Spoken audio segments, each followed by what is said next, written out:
Uma coisa que eu falei durante a semana e que eu quero ressaltar aqui é que Davi, ele ouviu algumas vozes antes de ir enfrentar o gigante. O bom disso é que Davi não deu ouvidos a essas vozes.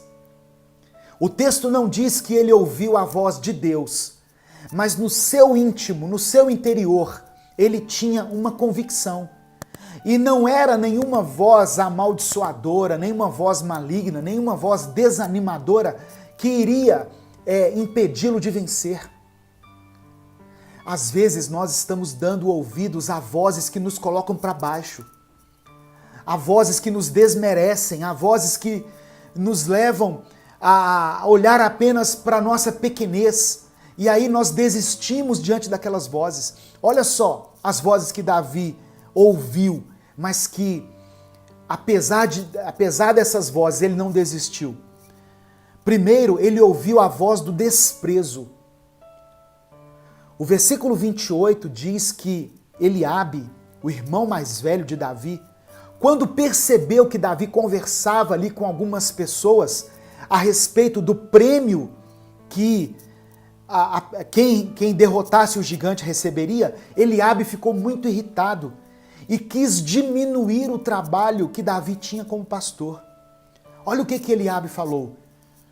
Eliabe chegou para Davi e disse: por que você veio até aqui? Com quem você deixou aquelas poucas ovelhas no deserto? Sabe o que Eliabe estava dizendo? Você é um pastorzinho de nada. Você é um pastorzinho que cuida de umas poucas ovelhas. Olha só, irmãos. Olha que palavra. A Bíblia diz que as nossas palavras têm o poder de gerar vida ou de gerar morte. Não é verdade?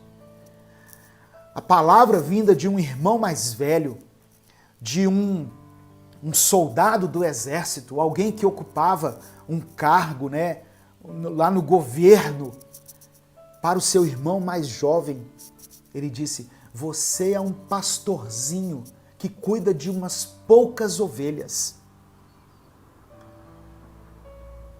Davi, ele estava sendo ali alvo de uma palavra de desmerecimento, sabe?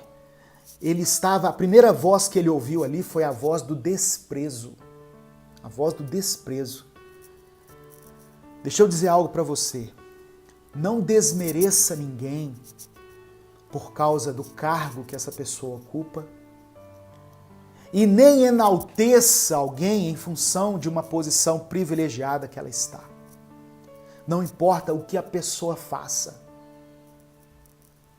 Eu estou falando de trabalho mesmo. Não importa o trabalho, o cargo, a função que você ocupe, a atividade que você exerce.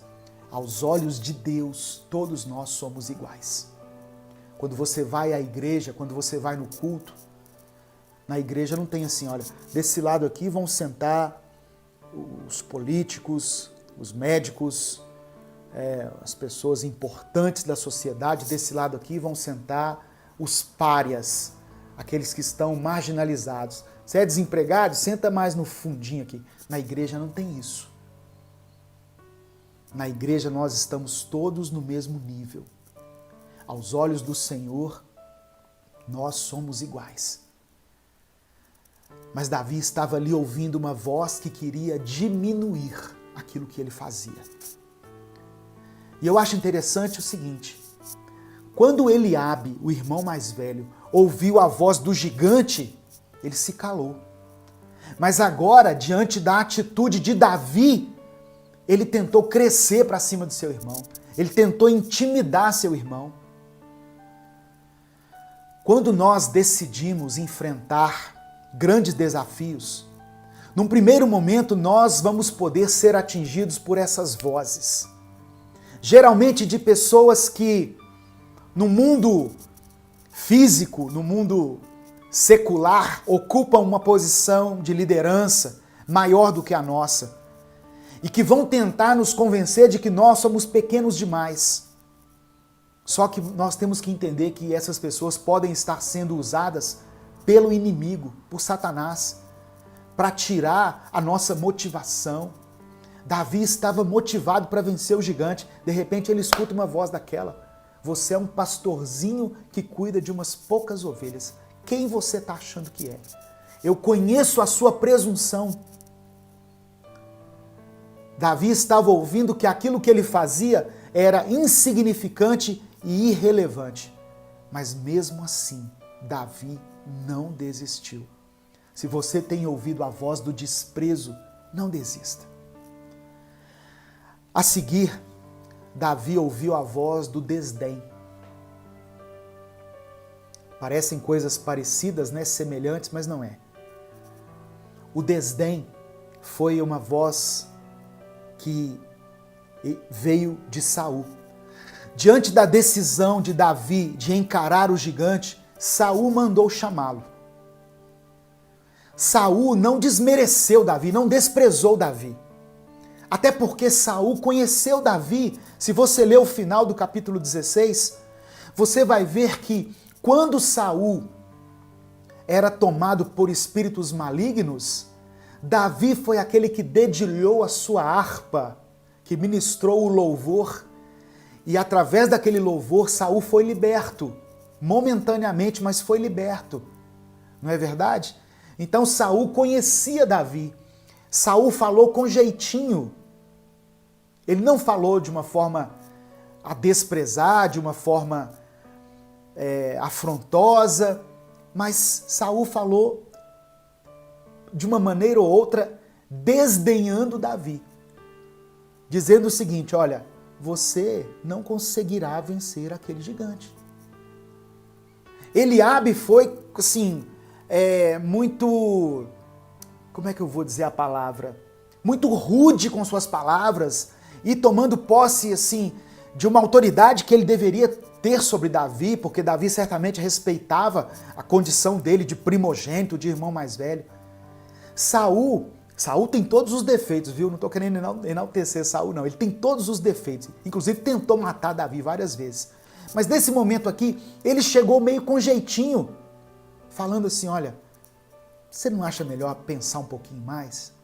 Que aquele homem lá é um guerreiro experimentado, preparado. Você é só um menino. Ele disse que Davi era só um rapaz, que Golias era experiente nas batalhas. Mas Davi argumentou que embora ele fosse um pastor, ele já tinha experimentado batalhas na sua vida. Davi disse para Saul o seguinte: olha, eu sei que eu sou um pastor, mas no meu trabalho como pastor, eu já tive que enfrentar lutas. Eu já derrotei leões e ursos. E assim como eu derrotei leões e ursos, assim como o Senhor me capacitou para derrotar esses animais, eu tenho certeza que Ele vai me capacitar também para vencer esse gigante. As pequenas lutas da nossa vida, as batalhas que nós vencemos até hoje, estão nos preparando, estão nos capacitando para vencermos as grandes batalhas que Deus pode colocar no nosso caminho. Mesmo ouvindo a voz do desdém, Davi não desistiu. O apóstolo Paulo escreveu a um jovem chamado Timóteo, na 1 Timóteo, capítulo 1, versículo 12, ele escreveu assim: Timóteo, que ninguém despreze a tua mocidade, mas sê exemplo dos fiéis na palavra, no trato, no amor, no espírito, na fé e na pureza. Não é porque você é jovem que as pessoas devem desprezar você. Eu sei que você é jovem, mas mesmo assim, seja modelo para os fiéis. Seja exemplo para os fiéis. Olha que palavra do grande apóstolo Paulo para um líder que estava se formando. E essa palavra serve para você. Para você que é cristão, para você que tem liderado aí na sua igreja algum grupo, algum departamento, uma célula, o louvor. Seja exemplo, seja um modelo em tudo. Amém? Em nome de Jesus. Mesmo que você seja jovem. Ah, pastor, eu cheguei no Evangelho ontem. Seja um modelo, seja um exemplo. Em 1 Samuel capítulo 16, Davi já tinha enfrentado essa situação quando o profeta Samuel tinha que escolher o rei. E Samuel viu passar diante dele todos os filhos de Jessé, os 7 filhos de Jessé. E quando ele viu o filho mais velho, que era alto, que era forte, ele disse, esse aí deve ser o rei. Só que quando ele pensou isso, quando o profeta Samuel pensou isso, olha o que Deus falou com ele. 1 Samuel capítulo 16, verso 7. O Senhor disse a Samuel, não atentes para a sua aparência, nem para a grandeza da sua estatura, porque eu o tenho rejeitado. Porque o Senhor não vê como vê o homem, pois o homem vê o que está diante dos olhos, porém o Senhor olha para o coração. Deus não se impressiona com os nossos feitos, com a nossa imponência, com a nossa eloquência, com as coisas que nós fazemos muitas vezes para chamar a atenção das pessoas. Deus olha para o nosso coração. E Deus, sabe por que Deus fez Davi vitorioso? Porque Deus viu a intenção no coração dele. Quando Davi declara para o gigante, eu vou até você em nome do Senhor dos Exércitos, mostrava claramente ali que Davi não estava interessado na riqueza que ele teria, em se tornar genro do rei, em casar com Mical, em ser, provavelmente, entrar ali na escala, né, para a sucessão de Saul, porque o genro do rei talvez um dia pudesse se tornar rei também, mas Davi estava interessado em defender o nome do Senhor. Deus olhou para o coração dele. Amém?